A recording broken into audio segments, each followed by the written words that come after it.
860গৰাকী শ্বহীদক কোনে হত্যা কৰিছিল? এই কংগ্ৰেছ দলে হত্যা কৰিছিল। বাংলাদেশৰ ঘটনা খুব চিন্তিত। হিন্দু যুৱকক জীৱন্তে অগ্নিত দগ্ধ কৰিছে আৰু উত্তৰ পূৰ্বাঞ্চলত বাংলাদেশত ল'ম এই কথাষাৰ তেওঁলোকে বাৰে বাৰে কৈ আছে।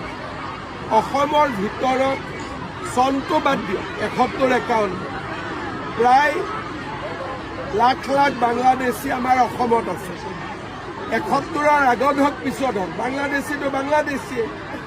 গতিকে আমাৰ ৰাজ্যখনৰ নিৰাপত্তা আৰু আমাৰ ৰাজ্যখনৰ ভৱিষ্যত ইয়াক আমি গভীৰভাৱে চিন্তা কৰিব লাগিব আৰু তাৰ কাৰণে বিজেপিয়ে সদায় জাতি মাটি ভেটিৰ কথা কৈ আহিছে।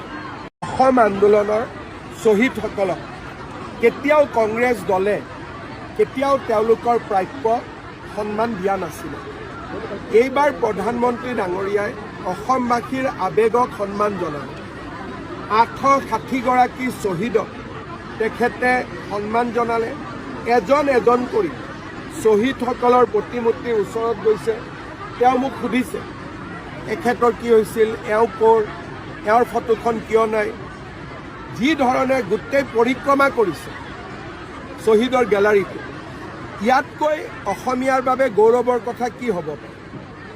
আজি যে আমি বাংলাদেশত যোৱা নাই, পাকিস্তানত যোৱা নাই, তাৰ কাৰণে হ'ল গোপীনাথ বৰদলৈ। প্ৰধানমন্ত্ৰীয়ে গোপীনাথ বৰদলৈ কিমান ডাঙৰ সন্মান দি থৈ গ'ল। গৌৰৱ গগৈৰ দৃষ্টিত, কংগ্ৰেছৰ দৃষ্টিত অসম আন্দোলনৰ শ্বহীদৰ কোনো মূল্য নাই, গোপীনাথ বৰদলৈৰ কোনো মূল্য নাই। আৰু সেইকাৰণে তেওঁলোকে প্ৰধানমন্ত্ৰীৰ এই জাতিটোৰ প্ৰতি দিয়া সন্মানক তেওঁলোকে বুজিয়েই পোৱা নাই। কাৰণ 860গৰাকী শ্বহীদক কোনে হত্যা কৰিছিল? এই কংগ্ৰেছ দলে হত্যা কৰিছিল।